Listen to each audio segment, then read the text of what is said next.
Going on, world? DS1 Ross, and I'm back. Shout out to everybody. Shout out to everybody who support me, DS1 Ross and SHEEPSTAYSLEEPTV. Much love. We're back. Episode 2, Real Spill, with my brother Rob. Waiting for my brother to come through. And we just gonna have a real spill tonight, man. I'm gonna bring my good brother on, and you know, we're gonna get into this real spill. So I appreciate everybody that's going to tune in, that's tuned in so far. If you are, make sure you hit the like button, share the show in your community section. Also, this is an ongoing series, family. So if you would like to be a part of the Real Spill, or would you like to be on the next episode of the Real Spill, email me, dsalliance1@gmail.com. That's dsalliance1@gmail.com. You can hit me up there if you would like to be on the next episode of Real Spill.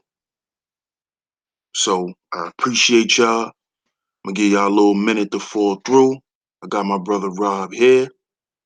We're gonna let some people come through, and we're gonna get it started. Like I said, if you would like to be on the next episode of Real Spill, email me, dsalliance1@gmail.com. That's DS Alliance and the number 1@gmail.com. And we could set up a time, and we could get to it. So I appreciate everybody so far. Shout out to everybody that's in the chat room.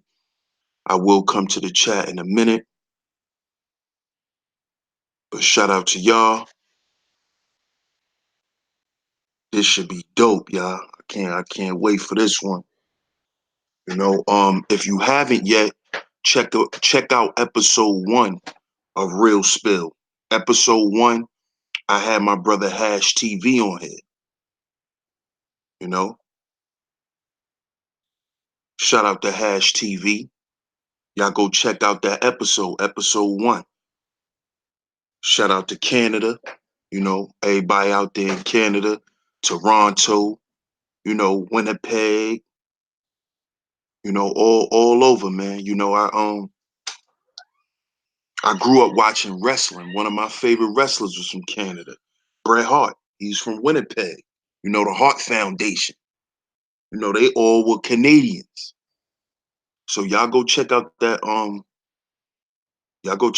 episode with Hash TV, man. It was dope. It was dope. You know? Great episode. So make sure y'all go check out episode 1. Go check out episode 1, A Real Spill. And if y'all, like I said, this is what I'm gonna do before the show, and what I'm gonna do is I'm gonna put my email in the description box for anybody who would like to be on the next episode, so y'all could just connect to me right then and there.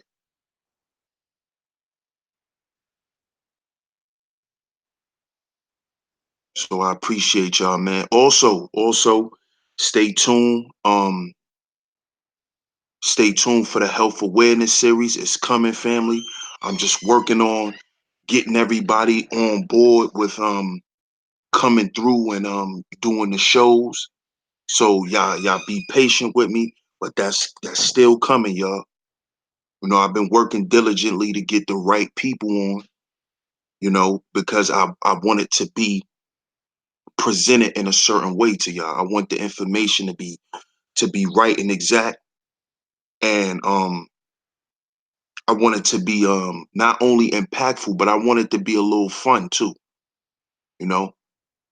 Sometimes when things are presented to us a certain way, we're quick to reject it.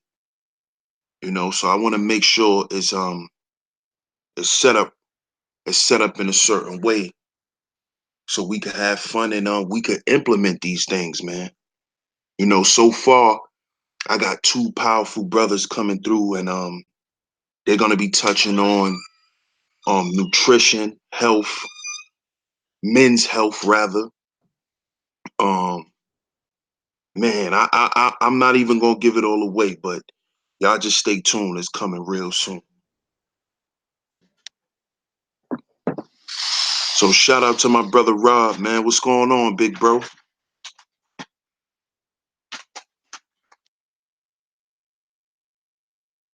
Yeah, my bad, my bad. Yeah, man, everything is good, brother. I was just trying to mute YouTube and all of that, so my bad on the lag. But man, everything all good, fam. Just happy to be here tonight and to share with the people, whatever it is that's on your heart to ask me. When you asked me, I was excited to jump on the platform. Of course, I support you and support your content. I been vibing with it since its inception, and that's why I'm still here. So I respect you and thank you for having me tonight. And whatever it is that you want to talk about, of course I'm gonna be as transparent as I can, and I'm gonna always be honest for sure. Man, I appreciate you, bro. And you know, that's one reason why I definitely reached out to you, not just because you one of my big bros, but you always kept it 100 with me from day one, you know, and you always push me to be better. Like you understand my heart, you understand where I come from, but you also always tell me like, little bro, you could fashion it a little different. You can sometimes you could go off a little bit, you know, but you Mhm. understand what it is. You understand that it's not coming from I'm not coming with malintent, Yeah, because no. you also remember the DS1 that also could come with that too, you know. So, I just love, that's why I call y'all my big bros, because y'all understand me and y'all pull my coat, but y'all don't do it on some, trying to little boy me. And I respect that about you, Gab, Sonny, Malik, and even JT. Yeah. Y'all understand, like I said, y'all understand my heart. Y'all know where this content is coming from. And y'all just want to see me be better. So what y'all do is y'all give me advice that's gonna help me polish my message, And the other day, one of my big bros, that's from my hood, he even hit me up and he was like, "Yo, man, I see what you doing, bro. Keep doing your thing, but I think you need to do this, that, and the third." Hmm. And I understand what that was. He just want me to polish myself, and because sometimes I could be rough around the edges, and it may come off a certain way. Hmm. So I understand why y'all be telling me that. So that's what I've been. I don't know if y'all can see it, but that's what I've been kind of doing lately. Man, you're getting better as you go, brother. You know what I'm saying? I can see the growth. And I ain't pinning roses on you. I mean, there's plenty of room to grow. What I'm saying is though, I can see the growth. And so it's like magnetism. You gonna draw the people, you know. That's why people rock with you in your message, even people that might disagree with you, you know. They can only go to a talking point. They couldn't go to some statistics. You know what I'm saying? They couldn't talk about your character. You see what I mean? They can only keep repeating the same thing over and over. You jab sometime, and it's all in fun. You know what I'm saying? And so, context is key. And that's what I enjoy. You know what I'm saying? Because it's like, man, Joe, I imagine that Brooklyn is a lot like, what I'm saying, the south side of Chicago, west side of Chicago. You know what I'm saying? And all this dysfunction, you can still see the humanity in it. You can still see the love in it. You know what I'm saying? On the real, you know what I'm saying? And that's what I take away from the hood. I'm a, like I say, I'm a, it, you know, optimist at its optimum level at all times. I have to be, I just feel like the world's so evil, that and people so uh man, people so comfortable being who they are instead of, who they supposed to be. That if I work just a little bit harder, you know what I'm saying? If I model this behavior just a little bit harder, show them it's cool to be hood, but it's also necessary to be intelligent. You know, it's cool to be gorilla sometime, but man, fam, you can't be gorilla all the time. You know what I'm saying? You gotta finesse the situation sometime. You dig? You know? And so that's pretty much my MO, you know what I'm saying? Model the behavior. And I can see, that people see what I'm on. Sometimes I admit it, I'm a hothead, but I'm passionate in a way that I feel like won't be offensive anymore. Because I used to hit people upside the head with that Black Power shit. I ain't gonna lie. Brother, what are you doing? You eating a honey bun?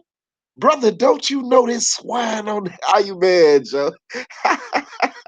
I mean, that's just what it was, you know what I'm saying? Like for people who don't know, I grew up on the south side. I'm a grown man, I'm an army of one now. But one's always draw with the moles, you know what I'm saying? I was a Blackstone, you know what I'm saying? And still stand my square, you know what I'm saying? But anyway, it was that, you know what I'm saying? We had a certain discipline. You had to carry yourself ever such a way. You know what I'm saying? Law wouldn't let you miss school. Law catch you in the mall, man, bro. Hey, it's gonna be a V when you get home. That's just what it was. You know what I'm saying? Needs the moles making sure you go to school. You know what I'm saying? And just to break it down, right? Like, you know what I'm saying? Uh, man, it's cool if I go in a little bit, family. It's cool.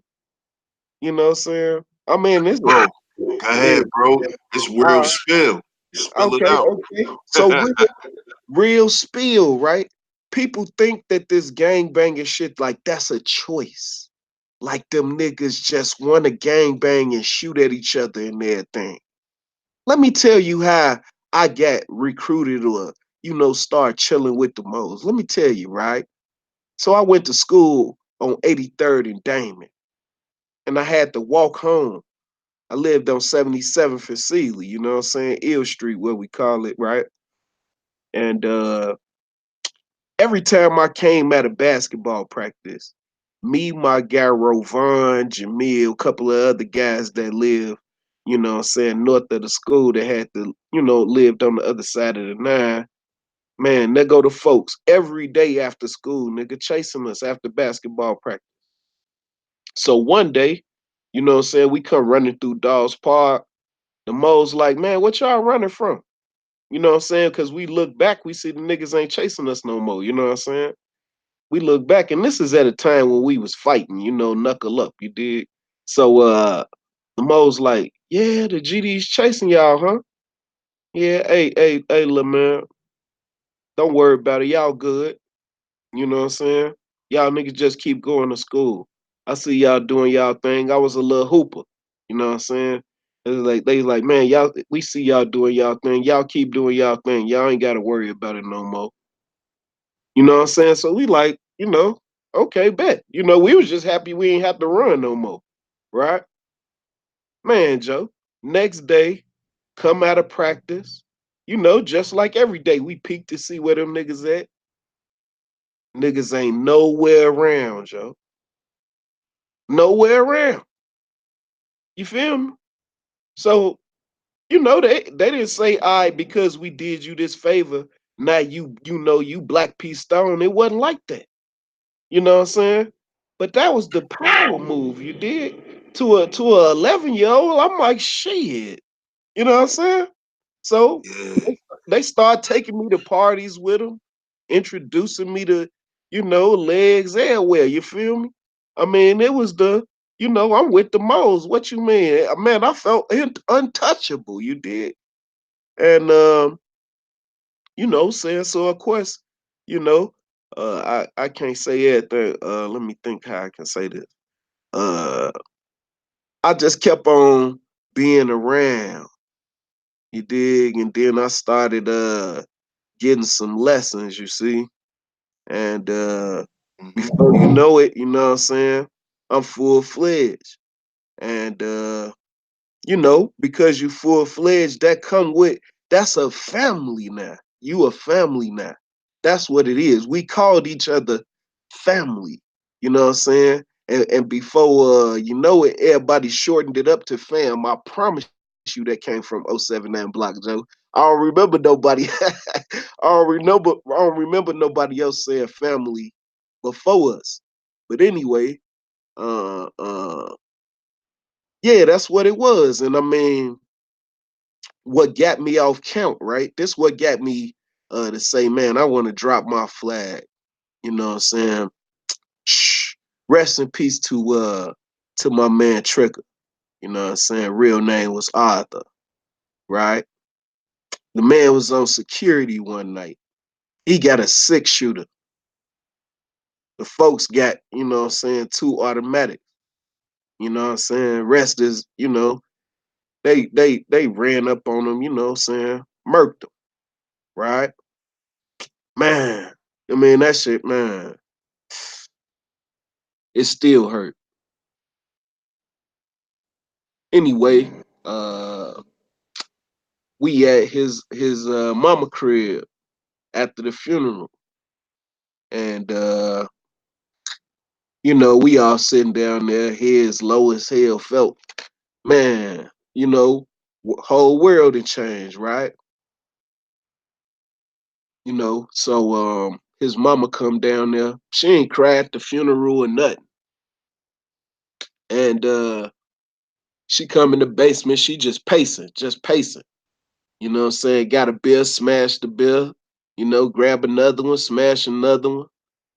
Then all of a sudden, in the middle of the flow, she sit down, smash the other beer she got, you know. Then they, all right, come on now. She like, nah, nah, nah. Then she staring right on up, you know what I'm saying? Like she's sober as hell. Look us all in the eye, walking around looking us all in the eye. Can any of y'all tell me why Trigger ain't here? Can any of y'all tell me? Man, G, deaf silence. You feel me? Deaf. It was, man, so silent. Like, man, you can hear your heart beating. You know what I'm saying? You can hear your hair growing. That's how quiet it was, Joe. And we all fouled out. And on the way out, his mama with both hands, what I'm saying, just beating us, what I'm saying?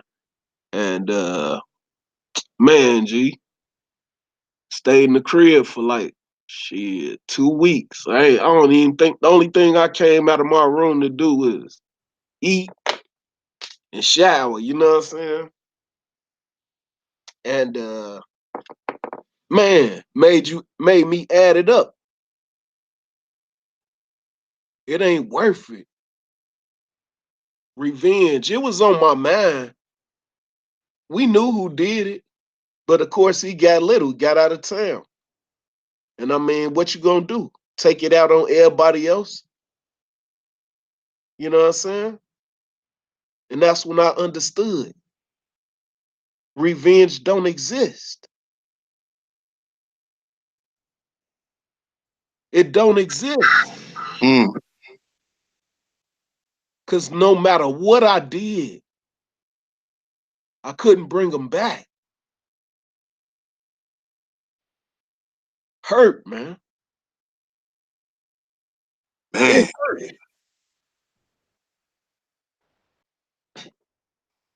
Of course, you couldn't just walk away like that. You know what I'm saying? my hands ain't clean, so I couldn't just walk away. But I definitely stopped, you know, being out there like that. And you know, pretty much stayed to myself, went away to school, you know, the rest is history, you know what I'm saying? I mean, it's way more to the story. But the reason I even shared that with people that's listening, them brothers got a story. Pookie and Ray Ray. How simple and categorized they are. They don't even understand it's a system that's built on our back. It's built on our back. So to all you guys that don't sympathize with Pookie and Ray Ray, know this, fam. They didn't create the conditions. They just came into the world where the conditions existed. And for a protracted period of time, we got an open enemy that's working against us now, politically, socially, even using this platform. We don't have to wake up. We don't have to wake up. You woke. The problem is, the problem is, while you listening to the people that ain't gonna sharpen you. See, steel sharpens steel. You see? Steel sharpens steel. Do you know for a fact that if I disagree with you, you know what I'm gonna say? Hey, hell no. On the back chat, I'm gonna be like, nigga, come on, nigga. Come on, nigga. You know what I'm saying? Cause I mean, man, Joe, we men. And that's how we gotta talk. You know what I'm saying? We men. You know. I remember this was some weeks ago now. Uh and I'm gonna just speak about it openly because, you know, shit, I mean, we men. I mean, I'm over that shit now. Motherfucker feel a certain way. They still feel that way. I mean, shit. Feel how you feel, nigga. You know? But anyway, I don't think it's no animosity, but I ain't got no ill feelings. You know what I'm saying? But me and Grinch had got into it on Gab uh platform one day, right? And basically it was just brought up about the sisters. I don't even remember how the shit even came up exactly, but I remember what we was saying. Um and he was saying that, you know, the sisters is easy. You know what I'm saying? It's nothing to it. You know what I'm saying? You can get them cookies. You know, he was about to go into, and I'm like, nah, wait. You know, not the sisters I be around. You know, it ain't shit. I don't think it's easy. I mean, I've been married a long time, but I mean, nigga, I ain't no lame. You know what I'm saying? I know that motherfuckers ain't just, you know, touchdown, you know it's good. Like, nah, it ain't like that. Not the sisters I know, you know. I mean, is it lost on me that it's black, that it ain't black female fuckery and that we need to, you know, heal and, you know, have some high moral values and all that. That shit not lost on me. I'm not naive, nigga. What I'm doing out here, get with it, nigga. I'm pushing the narrative. That's what I'm doing. You know what I'm saying? I could get on YouTube and share these shock stories and shit. Oh man, it's a story today that came out of Chicago. You think I'm gonna come on your platform and share that sad shit with us tonight and get everybody vibration low? For what? D man, look, we got 16 people watching. If you was to change the title and put that sad shit on there, we had 300 people watching. That's a Why? fact. Yeah, why, bro? Because we looking for the car crash, fam. We want to see that shit over and over and over and over. Don't you understand? They have desensitized us effectively. That's why we can call women bitches to their face, and they damn near look like your cousin. I mean, that's just the shit. Man, that shit real, man. Man, it's not lost on me that they created a system that penalizes family structure. That shit not lost on me. Don't you understand that, nigga? That's strategic. It's strategic. If you don't even get the tax benefit that you used to get 25 years ago if you was married. Why? Why? Because it's easier to control a people in chaos. You see, the gig is up. Brother Rob just told you the secret. We in chaos, so it's easy to control us. Man, I don't read no book shit. I ain't trying to, man, Joe, all that book smart shit, that ain't it. That ain't that. Hey, I got plenty of common sense. Nigga, I know about ancient Egypt and I can change your brakes. I can come to your house and make that shit more efficient. You can save about $1,200 a year. And that's me just doing a walkthrough in your crib. Don't you see, man? Like people just gotta understand. Like, you're not dealing with just your average, South Side dumbass nigga when you talking to Brother Rob. I ain't trying to be no. I ain't trying to pin roses on myself, brother.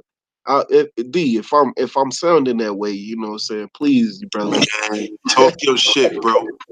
But at the same time, I'm very well read. I don't get on here and tell y'all how many books I've read. But if you bring up a book that I'm familiar with, and there are many, right? I'm gonna give you my perspective. Look, right? We was in a conversation just on some random shit the other Saturday. You know what I'm saying? This is just proof positive. Me just proving my point. The sister was about to start talking about, Illuminati and all of this type of deep shit, and the spook god here and there. Look, right? I know the source. Here he is. His name is Aleister Crowley. He wrote this book here and with blah blah blah. And this is where the people got all of the. I know that shit already. You see what I mean? I'm willing to share it with you. I feel like I'm more of an authority on things that people consider a conspiracy theory because my nerd ass actually studied the shit. Like, I know who started motherfucking what we call spooks and shit. I know who started the Illuminati here in North America. Yes, I got all the information. Hit me up. I share it with you. I'm not gonna talk about that shit right here. You know what I'm saying? But I give you a big piece of the pie. A big piece of the pie. Follow the money. Very simple.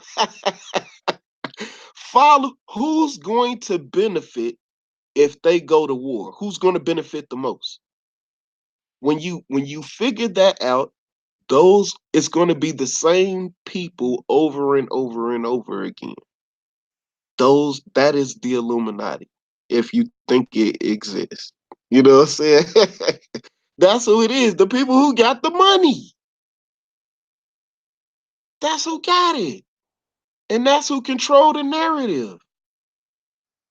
That's who do it. And so if you want to spill back they talking points to me on why we shouldn't work with black people, I know right off the bat that if I brung up, you know, 5 people who refuted that shit, you would have no idea who I'm talking to. And the people who refuted it are writing it on the same people who's arguing against it behalf. So I can't get mad at people who don't know. You know what I'm saying? So that's why I have, undying patience with people on certain platforms. Like I rock with Reg the Bad Guy. I think he even killed guy. Wouldn't you say, D? You be over there sometimes. Wouldn't you say that? Yeah, yeah, he cool. I just, I got my got a little echo, bro. Oh, my fault. Let me.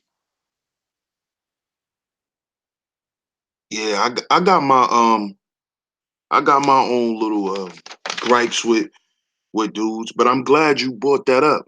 You know, because one of the questions I was going to ask you was, how do you feel about the current state of Black YouTube? Because even though we're like a small sector, but we're still considered, part of the conscious community. Um, I know lately you, Gab, and a couple of other brothers, and even me, we visit a lot of the Black Manosphere chats. So, what do you think about the current state of Black YouTube, and what is the pros and cons? Yeah, I feel like the current state of Black YouTube is robust, which is a good thing. We got people listening on different platforms that might not agree or that do agree, and it's robust, and so that is a great thing actually. Um, but the dysfunction and the disagreement and the energy, right? It just to me just needs to be directed in such a way to where we can make this thing a very powerful tool. Think about it, right? What if our sector of Black YouTube collectively acted like the Oprah book club? You know, like Mm, think about it. What if every time Oprah brung somebody on her show talking about their book, it became a bestseller by the end of that week or the end of that day sometimes? Those are facts, people. So the power of media, right? We have to understand it, right? So we looking at the negative. You see what I'm saying? The negative can easily be turned into a positive with just a simple changing of our perspective, good brother. That's it. So I love the robustness of it. But let me say out loud, hey, I've been listening to you niggas. Hey, when BGS made that video talking about me, you know what I'm saying? I'm tired of you white knights. You know what I'm saying? Yeah. I commented on the video. I ain't delete my shit. Y'all can go and look at it. I simply told the brother I wasn't talking about the whole Black manosphere. And just because I disagree with that brother strongly, you know, I'm, I wasn't attacking all of y'all.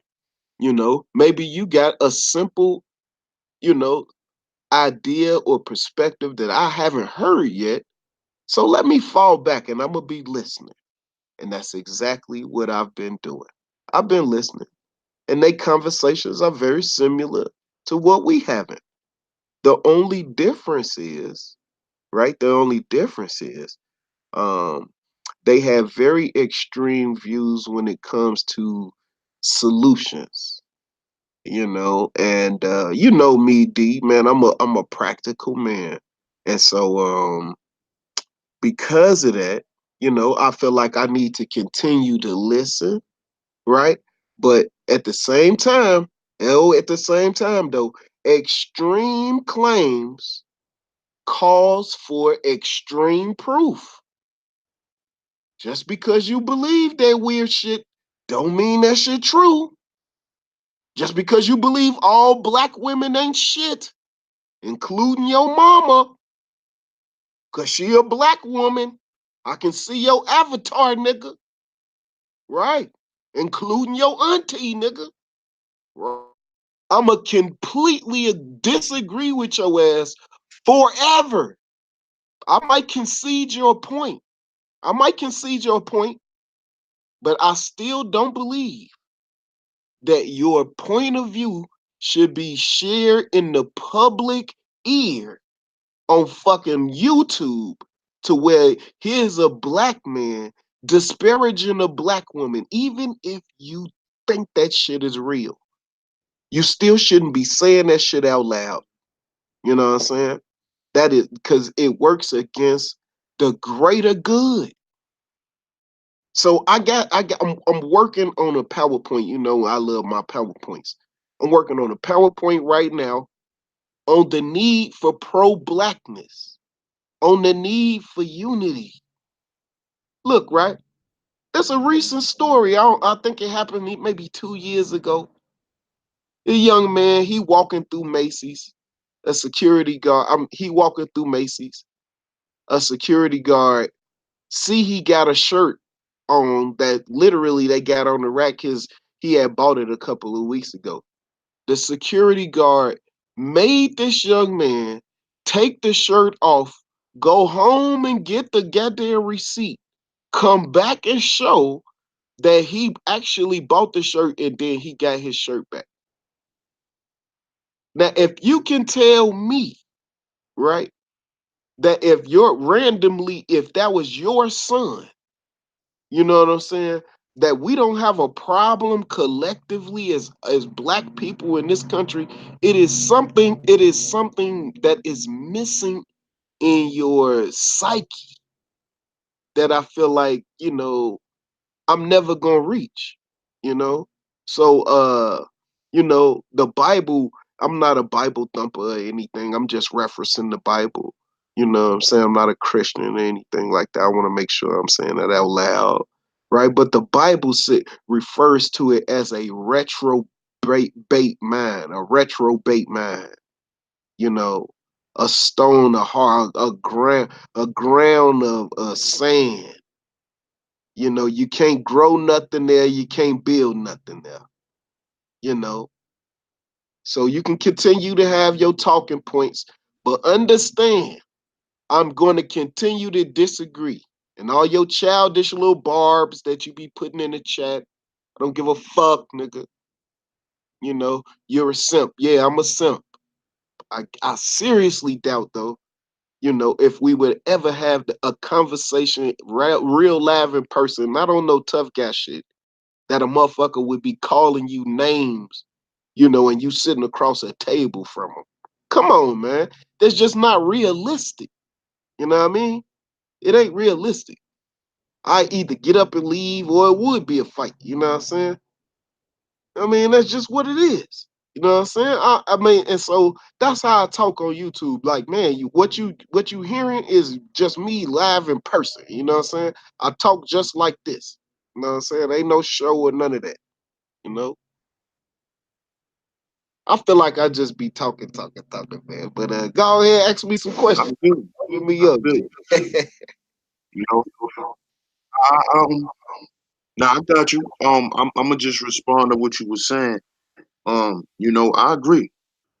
And like I said, I got my gripes was with certain guys who consider themselves in the manosphere, whatever.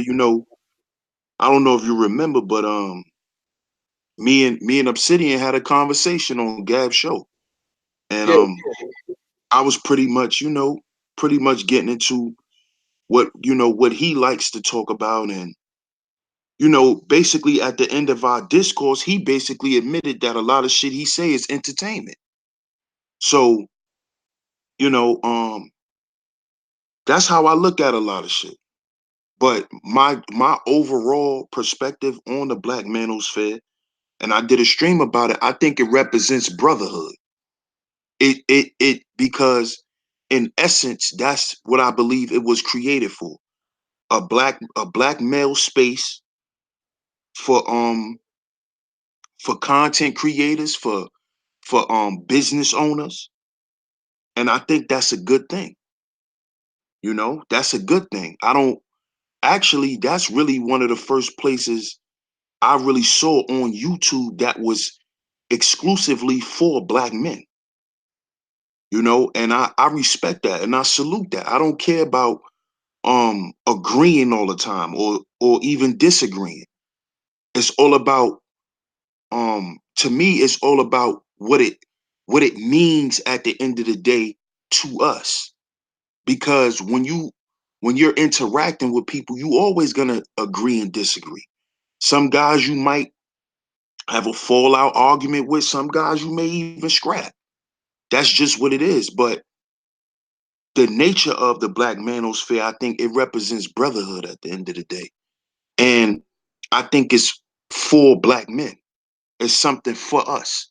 And I can't be against that. You know, I can't, you know.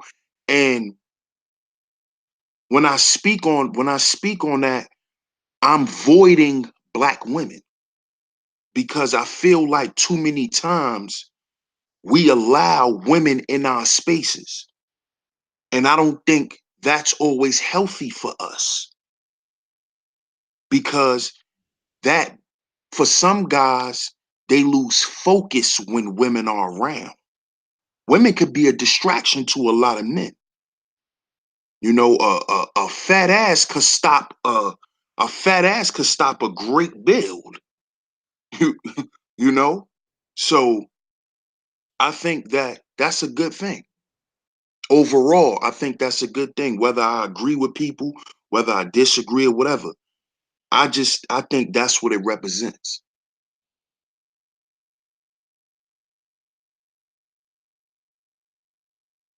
But my next question is,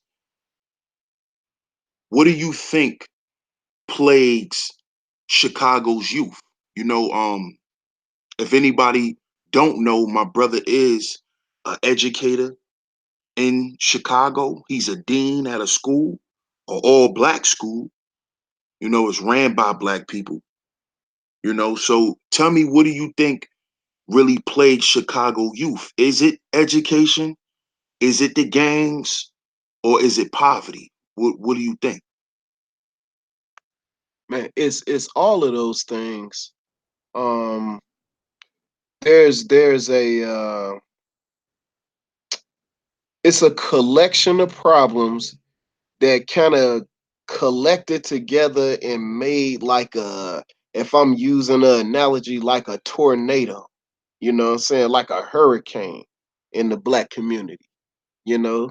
So if you start with um the introduction of drugs, right?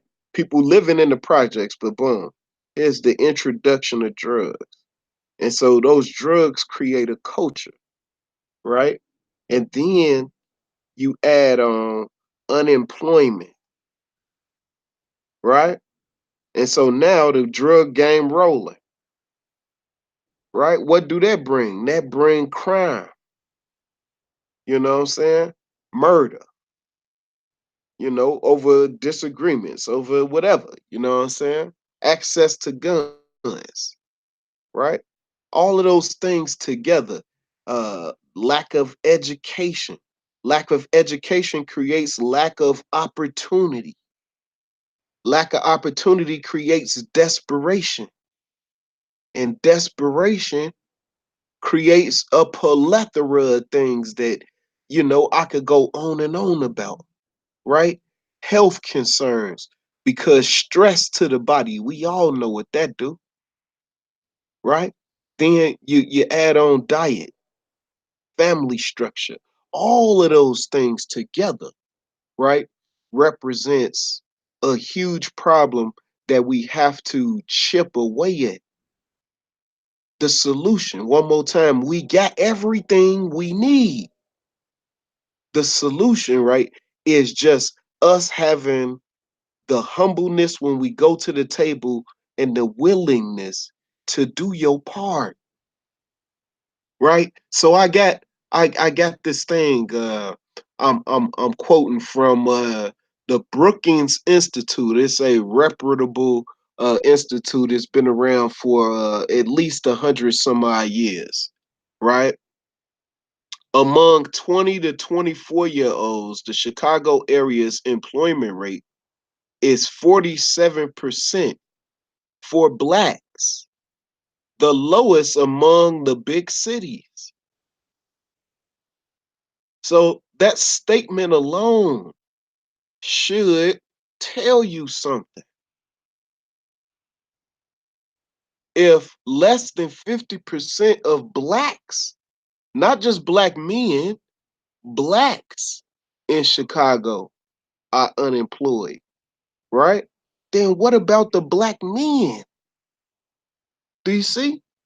And if black men, 20 to 24, are unemployed, where do they go?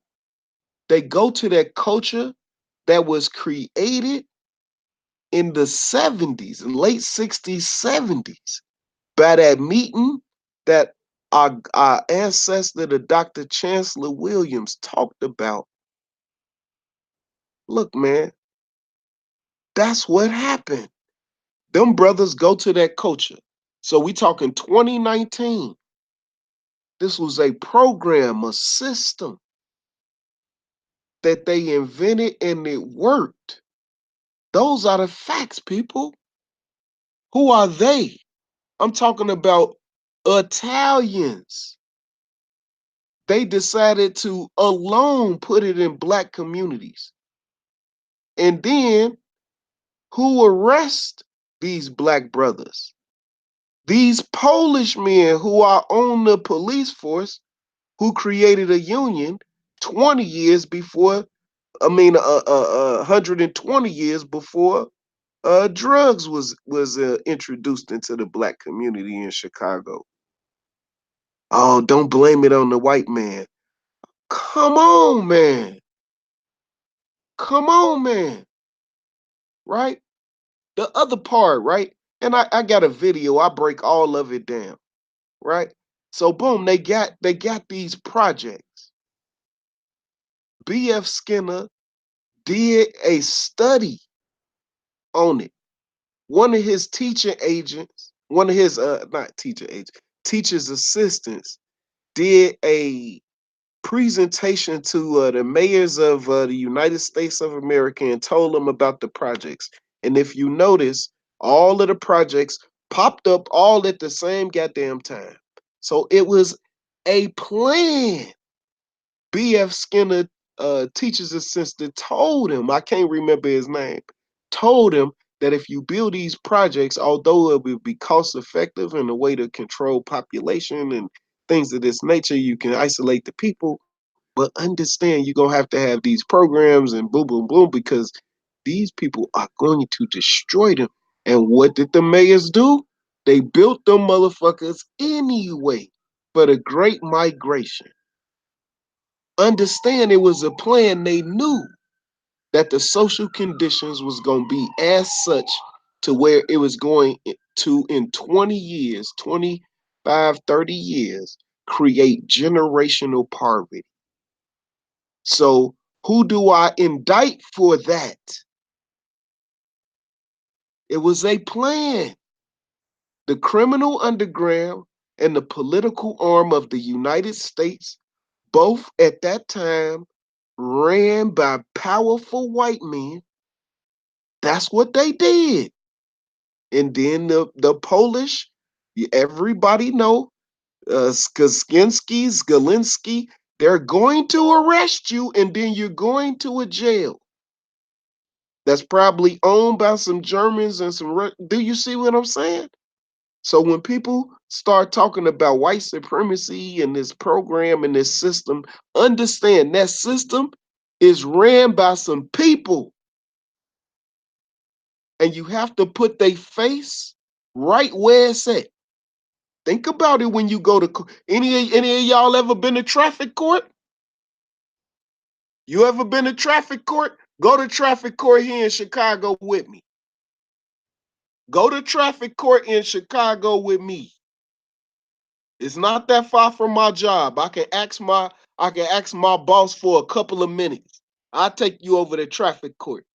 You would think black folks the only The only people in Chicago who run goddamn stop signs. We the only ones that speed in this motherfucker. Hey man, it's starting to. I'm off, man. Like, let me calm down, bruh, bruh. I had a family member who got himself in a little trouble down in Memphis. I went down there for support, and I had some money. I'm thinking, I can bond them out. You know what I'm saying? Man, these people wanted the whole goddamn it, family. If your bond is 30,000, nigga, you gotta put up 30,000. Ain't no 3 bands and he walk. Ain't none of that down there in Memphis. I think it's Fulton County, Fulton County, Fulton County. Hey, any of my people in the chat, if y'all from Memphis, y'all should know what I'm talking about. Boy, it was a sea of goddamn blackness at 9 o'clock call down there in Memphis. I knew it wasn't unique to Chicago. People know what I'm talking about. You didn't gotta get there. All you gotta do is go to traffic court, and you will find out that the system is working and it's working perfectly. It's built on our back. Now let's get back to education. Like I said earlier, people don't man. Let's just keep it a buck. People don't value education. They don't value it. Reading books, you a nerd. That narrative was ran, and the next thing you know, now motherfuckers is dumb as hell. And proud of it. Man, I don't read no books. My common sense good enough. Hey, your common sense good enough? Man, let me put you in front of a furnace and you use your common sense and figure that shit out. And tell me what a thermocoupler is based on your common sense. The fuck is wrong with people? Your common sense. Wouldn't know what the hell I was talking about if I said, hey, it sounds like you need a harmonic balancer. They wouldn't even know what the hell I'm talking about. You're talking about your common sense. Black people, we woke already, and we know what the solution is. We need to stop playing with ourselves. That's what it is. Sometimes our unrealistic expectation, right? You don't do the work, but you expect a reward type shit. That's the problem. That's the problem. So stop playing with me, man. You know what I'm saying? That's if we really want to get out of this shithole we in, because a lot of people just find a way to be broke and be comfortable with it. Man, man, I would buy a house, but man, I don't want to take on all that extra responsibility. Nigga, you funding another motherfucker goddamn dream, boy, living in that apartment. What if the person below you bring roaches? Nigga, you got roaches, and it ain't nothing you can do about it. Home ownership is also a solution. Home ownership and business owner density. What do I mean by that? The people who live in that community have to own the business. The people who educate in that community have to live in that community. Have to. Have to. You must live. If we made that rule, you must live 10 miles, no more than 10 miles away from the school that you teach at. Shit. I guarantee you them goddamn test scores will go up. Because they ain't gonna let Junebug fail. Because they know his mama fell and broke her leg and she couldn't work, and then they fired her, and now she looking for a job, but she never finished school, you know what I'm saying, because her baby daddy went to jail, so she had to drop out of school to take care of the baby, and that's the only reason she ain't got her degree, so she just stuck so man, of course the teacher gonna go hard for Shorty, because she know they go to the same church. Come on, man.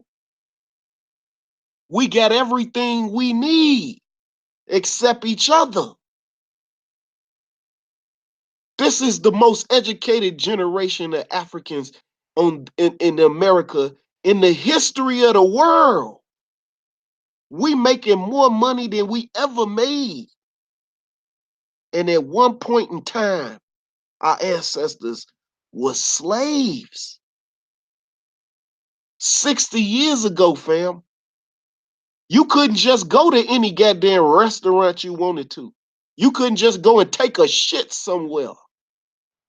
Talking about the civil rights movement was a failure. I condemn you to, man, hey, bro, the next cat picker that get on YouTube talking that crazy shit, you better hope I ain't in the YouTube, I ain't in the chat. You better hope the goddamn hangout ain't there for me to get on YouTube, because I'ma fire your ass up. Ain't no more attacking our ancestors. If they didn't pass and they did some work that we can point at, hey, get on YouTube and tear them down again. Do it again. Niggas be talking about Martin Luther King was a sellout and a coon. Man, hey, bro, people don't understand, okay? Let me talk about one of my heroes, man. Dr. Martin Luther King, pardon me. Dr. Martin Luther King was a multi-genius. That man graduated high school at 16, graduated college at 19. He was a Baptist preacher, y'all. So if you was expecting the preacher to be walking around with a 38 talking about black power and knocking white people out on camera and shit during the time when they was lynching black men, if that's what you was expecting out of Dr. King, you know what I'm saying, some goddamn army hero on a movie, Action Jackson face ass, if that's what you was expecting, then you sadly mistaken, because you don't understand. People don't look at if you don't want to do the research on Dr. Martin Luther King, he wrote feverishly. People need to go back and read Letter from a Birmingham Jail. Just read that. Profound. Look at the last 2 years of Dr. Martin Luther King life, man. That's all you got to do. If you don't want to do the real research on that man, just listen to the speeches from the last 2 years of his life. And I guarantee you, you will hear the Dr. King that you would need to for your 2019 eyes. That's the problem. We don't study history in context. This man, Dr. Martin Luther King, was operating in the deep South. Where if y'all don't know his story now, his name was Clyde Neal.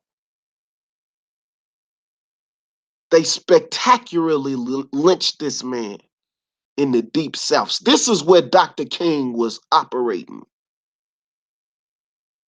The Klan in the crowd. The Klan is in the crowd while Dr. King is speaking. The FBI is following him and he know it. They tapping his phone. They threatening his family on a daily basis. Snipers on the roof. And what was he doing? Singing songs, talking about he ain't afraid, operating, organizing, advocating, and how much money was Dr. King making? Coretta Scott King, hey, she was another one of my heroes, right? But anyway, one other thing just to sum, and I'm just giving people my perspective on this man, right? They told him, they said, if you go over to Germany and get that Pulitzer Prize, We gonna send your wife these audio tapes and these photos of you cheating on her. And this is where the movie Selma takes off. Yeah, I just gave you a whole different perspective to look at that movie. That's where Selma start. They in the hotel room. She already had the photos and audio tapes before they got on the plane, fam. You heard me? Yeah. She had it before they got on the plane. So Coretta Scott King is really the hero in this story because she could have came out with that information and destroyed Dr. King. But she has some wisdom, y'all. She has some nobility, y'all. She decided to let her husband legacy and work stand. Now, why did she sacrifice?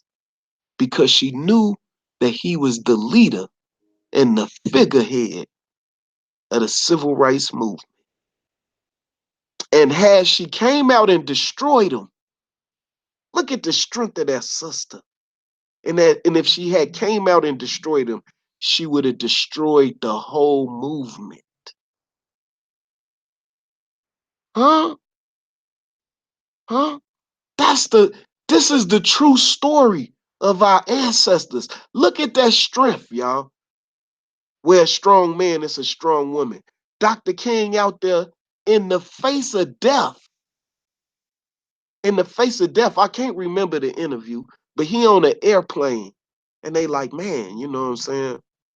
They might kill you, brother. They always talking about kill you. He say, man, I think about death all the time. But I'm going to just keep on going. In the name of Jesus, in the name of what I'm doing, in the whatever it was that he was believing, whether it was faulted or not, the strength in his belief and his undying work got all kind of bills passed in Congress. Now you show me another motherfucker that did that. Show me somebody else in United States history politically that had the success of Dr. Martin Luther King. How you don't know that man was really a revolutionary in his heart, right? But he was a preacher. Now keep in mind, and I'm gonna shut up on this, right? Keep in mind, after that bus boycott, he's the pastor of a church. After that bus boycott, highly visible all over the news, he could have left the movement, went back to Atlanta, and opened a mega church and lived happily ever after and been a multi-millionaire. Think about it. He could have did it, but he didn't. He kept working until they killed him. Come on, man. If that man ain't a hero, man, I don't know who is. Who you gonna find to? Come on, man. All right, I'm done. That's a good point.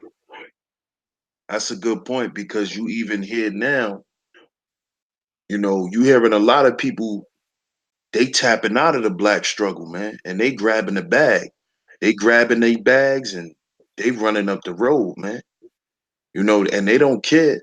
They don't care how many people are affected by it or anything. So that's a good ass point because if he really was just thinking about him and his family, then he could have did that and he would have been successful and he still would have went down in history regardless. And he would have been justified. Exactly. Because what he went through. Exactly. That's the truth. That's the truth. And a lot of and now it's almost like I've been hearing a lot of people almost kind of like, you know, egging people on to sell out. Like, yo, it's no good to invest in black folks. Get your money, worry about your family, and move on. because investing in black people is not gonna get you nowhere. You're gonna fail. This is what I hear. So that's a good point, man. That's a good point. You know, they not making people like Martin Luther King and Malcolm and Garvey. You know that, and I think I touched on that in one of my streams. I said that whole mindset is gone. That paradigm of thinking is gone. It's gone. That I don't think that will ever exist again. The only way that will ever exist again, and I don't even think it would happen in hip hop, because the way they have, and this leads into my next question, but the way they have the hip hop game locked down, not only from a artist standpoint and a business standpoint, but they even have the fans' minds locked down to the point where the people wouldn't even accept a artist like that. That was to come out like that on some freedom fighting shit. You Mm-hmm. know, they wouldn't even. They'll laugh at them. You know, they'll laugh at them. It wouldn't even work no more. And that's why I said that paradigm is dead. It's dead. Those thoughts, they have extinguished those thoughts out of the minds of people. This is why you hearing people saying now, just get your money and go. You know, because in the beginning, see, a lot of people don't know, but I've been doing the things I've been saying on YouTube since I've been on here. I was doing this in the streets 5 years before I got on YouTube. I've been talking like this and on the streets since I was a teenager, since I was like 18, 19. I've been doing this for a long time before I even got on YouTube. And I've ran into some people. You know, one time I I went in on one of Al Sharpton's representatives, you know, because he came to one of my homeboys' school because his mom, one of my homeboys, his mom and his dad, they're pastors. They own a school and a church. And they were they were having trouble with the Board of Ed getting certain things cleared for their school. So they took it to the media and they brought Al Sharpton. Well, Al Sharpton didn't come. He sent two representatives and they came to the school. And at that time, I was working in the school. I worked in the store. Because at that time I was selling supplies. I was selling school supplies at that time. So what my homeboy mom came up with and what we agreed to was I could sell my supplies to the students if I sell her snacks to the students. So that was our agreement. So that's how I was there. So when they showed up, you know, me, I'm listening to them talk, talk, talk, and they was just blowing smoke up. You know, they was blowing smoke, bro. So I waited till the meeting was over and stuff like that, and he came over and he was trying to, you know, converse with us. And I just came out straight, told him, I said, y'all lying. Y'all came here because Al Sharpton paid y'all for a day of work, but y'all know y'all on some bullshit. Y'all not gonna help my people get what they need. Y'all never did that for the black community. And I went off on him. And dude ended up pulling me to the side, like, yo, man, let me holler at you. And you know what he did, brother Rob? This nigga tried to buy me off. He said, yo, man, I used to be just like you. Here, take my card, man. If you need a job or if you need any ways to get money, just call me, man. He was like, listen, I was at he was like, listen, I was at I was at where you are right now. That shit ain't gonna get you nowhere, man. Call me if you want to get some money. I said, wow. So this is what they do to niggas like me. They try to silence us with a check. So this is why for so long black people been selling out, because it's incentivized, you know? So we gotta salute the brothers who didn't, because if he offered me a way out with a check, with a job, with a position, imagine what they offered the Malcolms. Imagine what, imagine what these guys were offered: to be quiet, to go away, to not speak the truth, to be muted. Imagine what these guys were offered. So I'm glad you talked about that. And my next question is, far as Chicago's music, because I really feel like that drill rap created a new paradigm with the youth. That's all the youth really listen to. Any aspect, even from any coast, if you listen to the new artists, they all have that drill rap in there somewhere. Whether it's the beat, whether it's you guys is ad libs, like all that came from Chief Keef. All the lingo, we use all Chicago lingo, goofy, all that Chicago shit. Oh, you a goofy. Oh, that's Chicago talk. That's y'all lingo. So touch on that, bro. Like, how do you why do you think it was so effective like that, man? Because Chief Keef and them guys, man, them young brothers affected the world.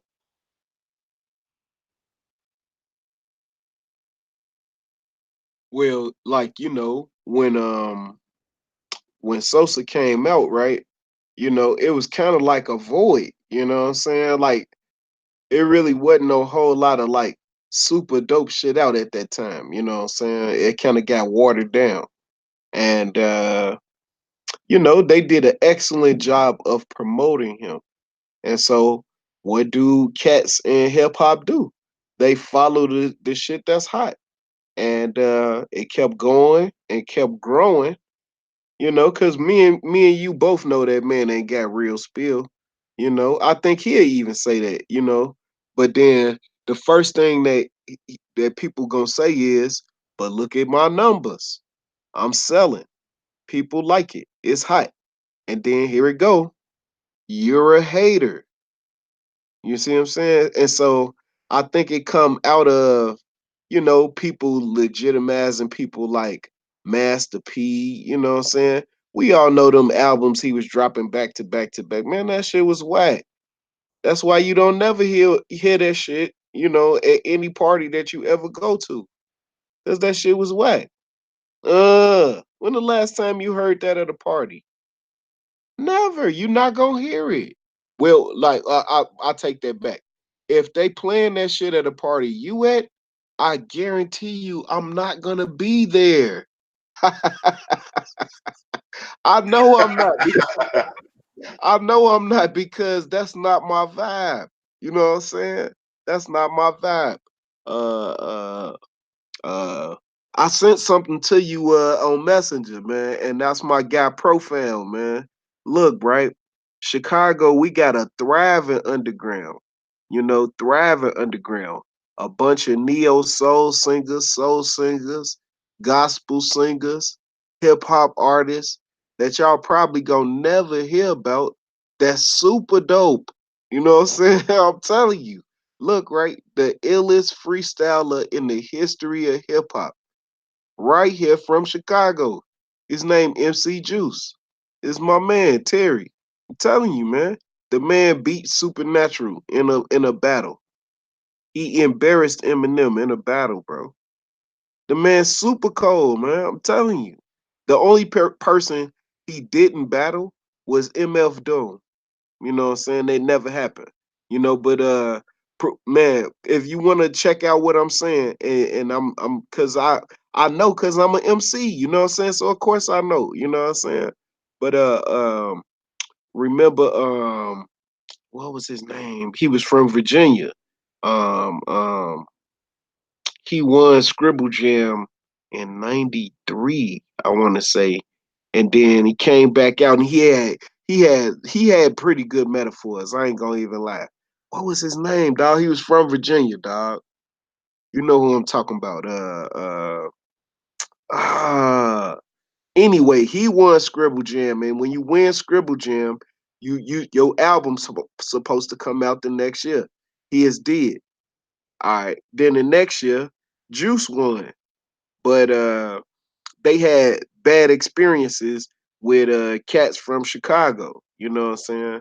I don't know if this story valid or not, but it was a group called the 103rd Street Boys, right? And they had some shit that was out, and they felt like they didn't get paid what they thought they should have got paid. They showed up to the office strapped up, told motherfuckers to run that. You know what I'm saying? That's just how Chicago cats is. You know what I'm saying? Like, man, bro, if you agree to pay me and then you don't, man, I mean, we all think that, shit, it's on then. You know what I'm saying? Like, you on some gangster shit. You know what I'm saying? That's just the way cats think here. You know what I'm saying? I mean, I'm sorry, man. I mean, I guess we didn't normalize that shit, but that's how cats think here. Mad Skills, yes. That's who it was. That's who it was, Sonny. 93, Mad Skills won Scribble Jam. And then his album dropped, boom. You know what I'm saying? The next year, Juice won, but they fronted on him because he was from Chicago. The next year, the dude that I sent to you, Profam, you know what I'm saying? He won.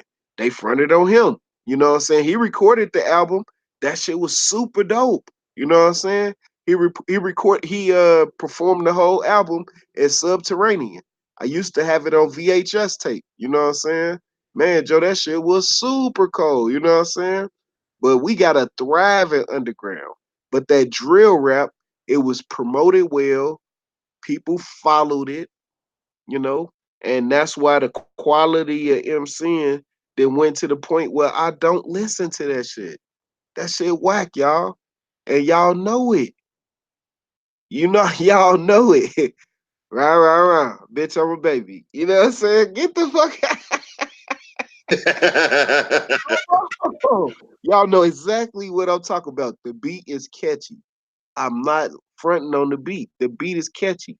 But the only cast that I really listen to MC wise now, I listen to Herbo, man. Herbo got bars sometimes. I listen to Herbo. Um, um, and then of course everybody else that everybody listen to that you would consider that got bars. You know what I'm saying? Kendrick Lamar, you know what I'm saying? Of course I listen to them, you know what I'm saying? But all these other cats, bro, hell no. And I think like we have to hold artists to a higher standard if we want better music. But, if we gonna get you to dance to, wah wah wah, bitch, I'm a baby, then I mean shit. We get what we get, you know. I feel like I got some shit that's pretty decent, you know what I'm saying? But I just didn't never blow because I wasn't talking that gangster shit. That's just my opinion. I know I got bars. You know what I'm saying? I know I got bars. I got confidence. I know I got bars. So what about, how do you think Common blew then? Because he was never, well, I never heard of him on no real gangster shit. I knew he was a battle rapper. He had a couple Man, of battles. And to me, when I do listen to some positive shit from Chicago, I always go right to Common. Common is one of my favorite rappers. yeah, man. Keep in mind, man, Khan been out for a minute, Joe. He came out in the early 90s. You know what I'm saying? Can I borrow a dollar? You know what I'm saying? And then I used to love her, kept him relevant for the next drop. You know what I'm Man, that saying? was a classic. I used to love her. Man, Man, that song. Yo, when I first heard that song, and then I heard the end when he said the woman that I'm talking about is hip hop. I say, yo, this is one of the nicest niggas I ever heard, and nobody gives this dude no credit. man, dude. Like Khan, that was super creative. Look, dog, I say Calm came and performed at my school. When I was a shorty, he came and performed at this school called Luther South. He used to be on 87th and Kersey, bro.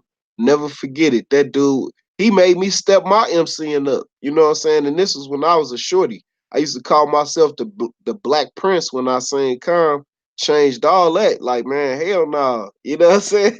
Like I'm on some goofy shit. You know what I'm saying? Let me get with it. That man been cold since we was shorties, bro.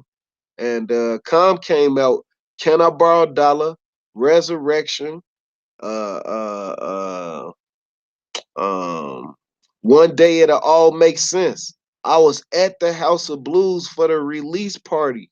I went back door, went backstage. I met Erica Badu. Her skin is flawless.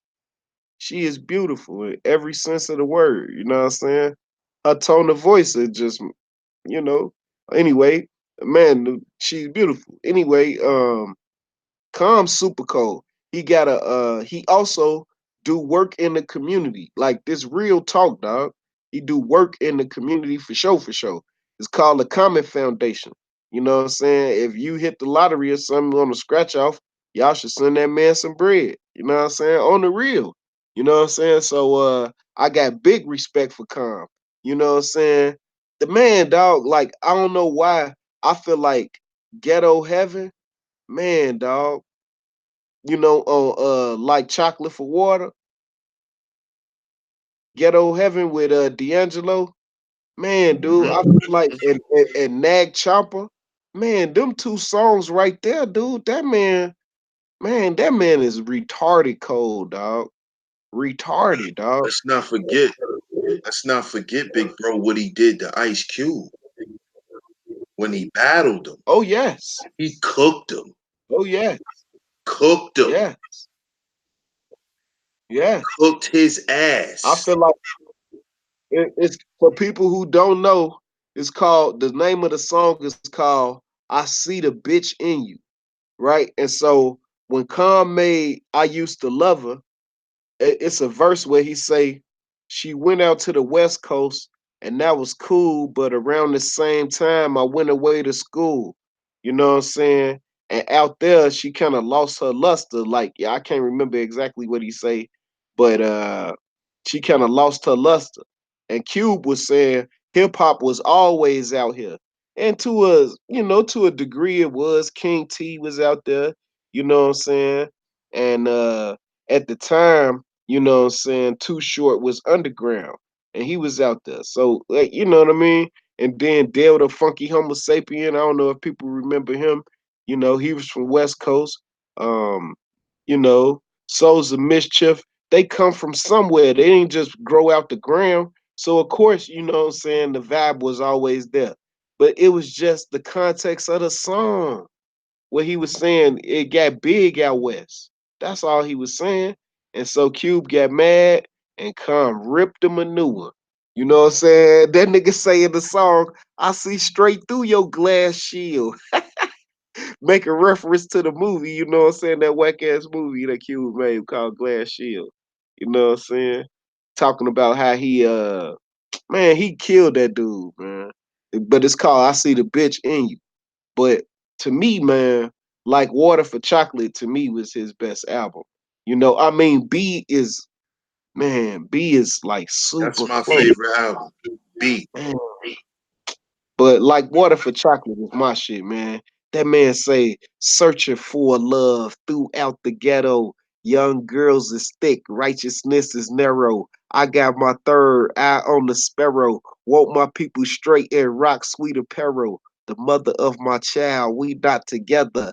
Baby, it's your back. I got forever as the weather.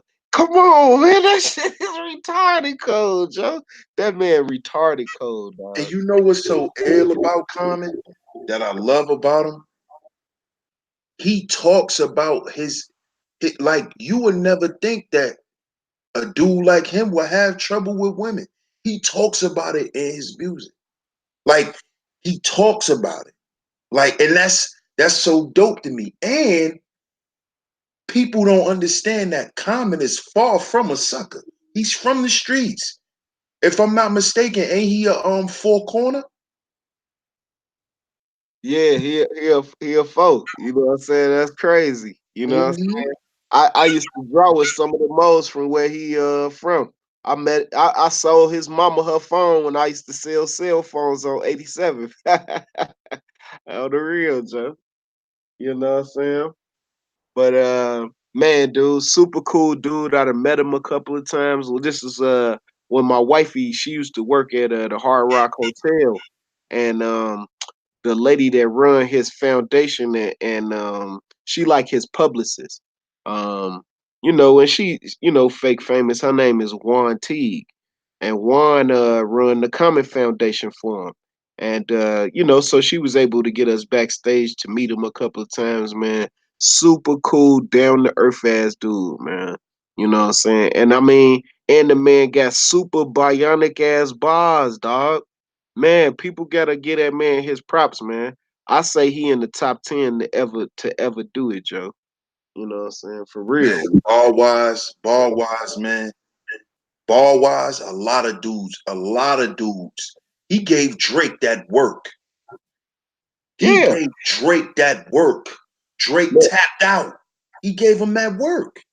man, dog. Like I told you, the hip hop scene here in Chicago, the underground hip hop scene, super strong, bro. Man, I'm telling you, like, it's people that it's only one person, you know what I'm saying, that I can remember that came to the sub T and like stood out to where like, man, this dude is like retarded cold. The only person is Pharaoh. You know what I'm saying? Pharaoh Munch is the only person to come to the sub T. Like before he had the mic, he walked through the door spitting, but at this point he yelling. You know what I'm saying? And he come through the door spitting, right? He come through the front door like a regular patron. You know what I'm saying? Spitting, right? Walk up on stage and just keep ramming. You know what I'm saying? They throwing different beats at him and he just keep going for like 45 minutes. It's some of the coolest shit I ever seen in my life. Some of it was freestyle, some of it was written. This man was retarded, dog. Like Pharaoh live in person. Maybe he was just in the zone that night, but man, dog. And I done seen a lot of people perform live, you know what I'm saying? The only other person I put on that pedestal live, I say is Thought, Black Thought. Um, but like, man, Pharaoh, the only dude to come to the sub T and shut it down. It's called the Subterranean. It's kind of fake famous for Chicago hip hop, and they got the longest running open mic in the world. You know what I'm saying? So if you think you got bars, please come to Chicago. I love to put it to the test. You know what I'm saying? We can go up to the sub T. I'll buy you all the beers and shots and ponies you want. You know what I'm saying? Because I want to see this. Because dudes always talk about they got bars. I love you to go test it. That's true. That's true. That's true. So I got a few more questions for you, bro. I ain't gonna keep you too much longer. But another question. Being that I've heard you say this, and I've heard a lot of other people say that Chicago is a heavily segregated city. Where is the black or the pro-black conscious part in Chicago? Like, is that is that kind of like scattered where it's different people all over the city, or is it like in one centralized area where you could find the pro-black stores, the bookstores, the food, the black business owners? Is that spread it out through the city, or is it in a centralized area? Yeah, no doubt. I would say if you looking for a centralized area, northeastern. Um, this is the Jacob Carruthers Center. I studied there shortly, and that is where you would go. Um, if you're looking for that black consciousness, in the movement and people organizing and things of that nature. But yeah, it is sporadic and spread out throughout the city. You know, just like any other city, it's not in a concentrated area where you're gonna go and see, you know, blackness represented in such a noble way. That's what we're trying to build here. The low end could be like that. 47th Street is starting to get developed. There's a lot of black businesses there. Um, I'm gonna talk to Taz and see if I can't get him to come to our graduation. I think that'd be dope for him to get the graduation um, on film, you know what I'm saying? And, catch my shorties coming out of school crying and all of that shit. I think that shit would be dope. I just don't think I could cover it because, I'm part of the administration and I just don't think it would be appropriate. But I would definitely, I'm going to definitely hit up Taz and see if I can get him to come. Um, but it's called the Harold Washington Center where we having our graduation on 47th Street and couple of really good restaurants. Two Fish. If you like seafood, man, it's black on. Uh, Bar 40, 43rd, 43, Bar 43. That's also black on. Very is it's somewhat elegant. Um, but black on. And so, we building it up. You know, it's another organization that's trying to make 79th Street, like how they got the Magnificent Mall downtown. We trying to make 79th Street the Black Mall on the south side. And so it's a movement to try to own all of the little mom and pop shops up and down 79th Street. You know, is it happening? It's happening, but of course it's happening slowly because the capital isn't there to really get things off of the ground. But I'm optimistic that people gonna see the vision and want to jump on board. Um, but black consciousness, the only way it's gonna be visible to where we can see it like a concentrated area space, it gotta be in you. I tell people all the time, they's like, man, Rob, you not African. Well, everybody got their opinions and things of that nature, and I respect everybody' opinions. But I go to what Nkrumah said. I might not been born in Africa, but Africa was born in me. You know, and we have to become proud of who we are again and noble again. When we around our elders, we ain't gonna be cussing and smoking squares and you know come on, man. I be seeing people roll up in front of the elders, man. Like, damn, G, where's your discretion at? You know, but that's what it is. I just feel like that's what we got to get back to. To kind of sum up what I'm trying to say. Got you, got you. One more question. One more question, and if you really can't go into it, I understand. But this is something I've heard doing a little research. Um, you spoke on the stones, the black pea stone.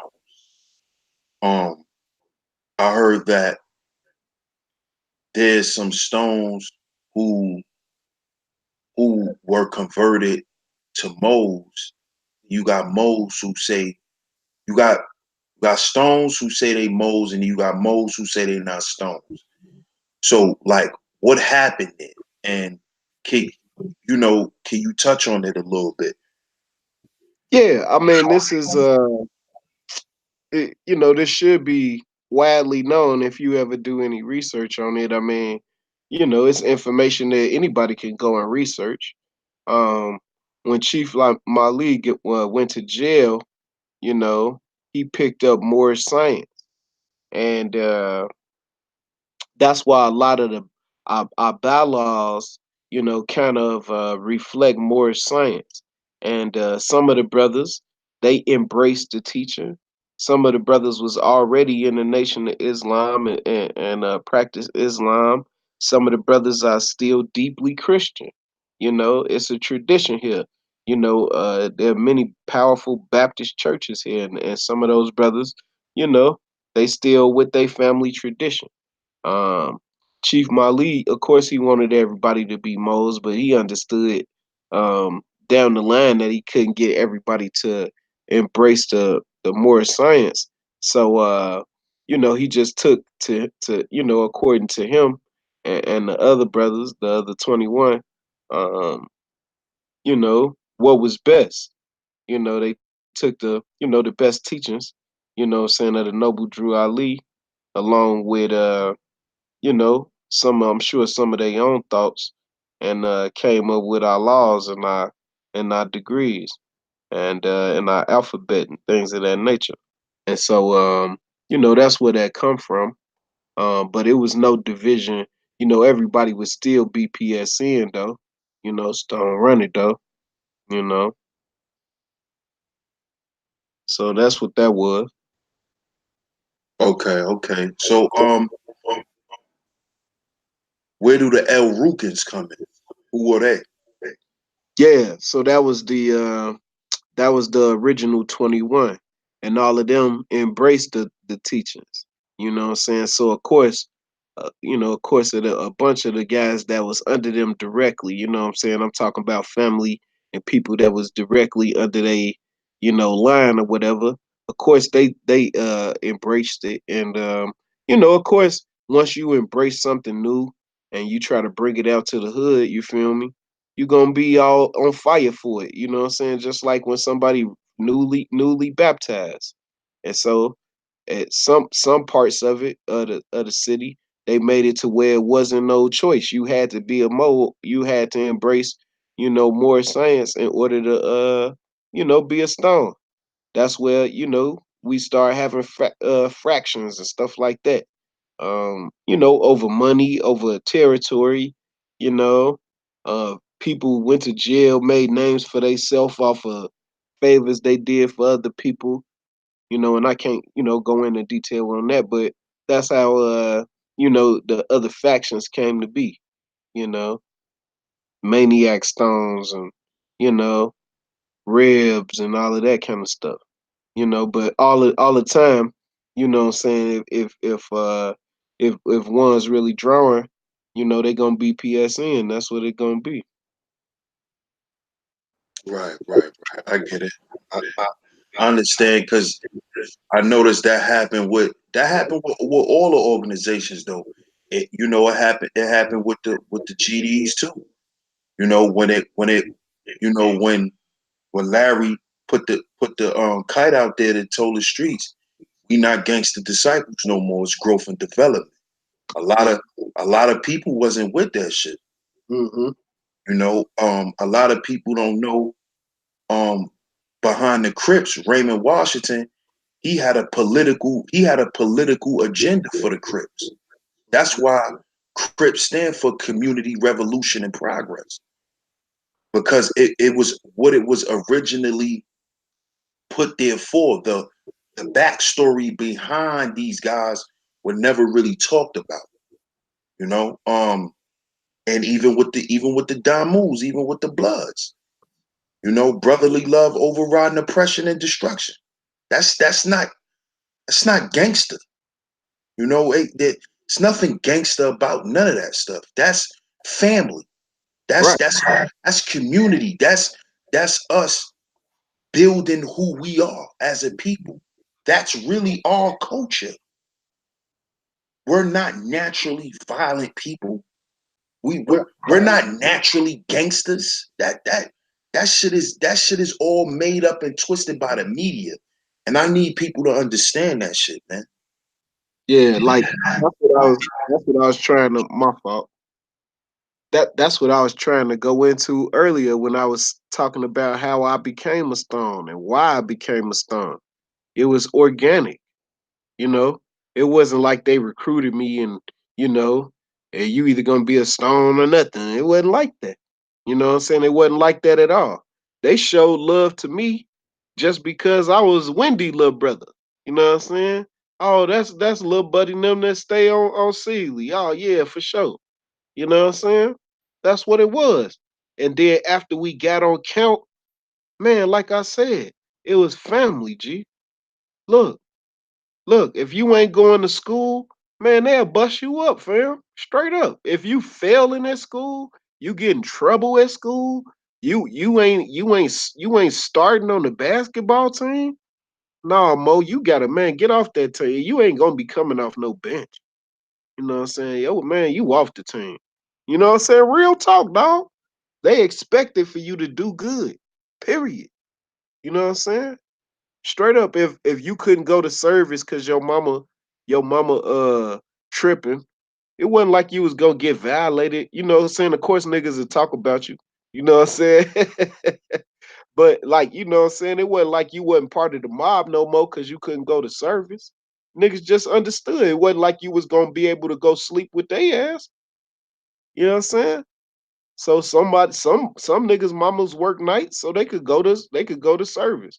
And some niggas like me, who mama and daddy wasn't on that shit. You know what I'm saying? Hey, where you think you going? Yeah, we know about that gang meeting tonight. Yeah, sit your ass down. Niggas understood that. You see what I'm saying? But we was the mob. That's just what it was, dog. Real shit, real shit. So I ain't gonna keep you too much longer, big bro. I appreciate you, man, for coming through episode 2 of Real Spill. This was definitely some real spill, man. This was definitely some real spill. I'm glad I was able to get you in rare form too, bro. I don't, for this series, whoever come up here, I don't put no cut on your shit. I want it raw. Don't step on your shit when you come up here to talk on Real Spill. Be open, be honest. I want to hear the passion. I want to hear the conviction. I also want to hear facts. I don't want to hear a bunch of emotions and hyperbole, but I definitely want people to be transparent and to feel comfortable when y'all come up here. And this is my big brother. He always feel comfortable around me. I always feel comfortable around him. And this is why, this conversation went the way it went tonight, family. So I appreciate everybody for tuning in tonight. Make sure y'all go subscribe to my brother Rob right now. If y'all haven't yet, go subscribe. He's a content creator. He's a content creator. Go over there. He brings the facts. Y'all heard what he said. He's working on a new PowerPoint. This man's an educator. He works in the school. He's a dean in the school. He's an educator. So he's bringing the facts, y'all. So make sure y'all go over there, y'all subscribe, check out his content.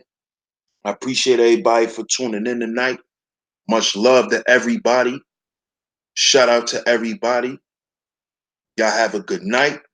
This is DS1 Ross of Sheep Stay Sleep TV. And this is episode 2 of Real Spill. I'll catch y'all on the next one. Peace.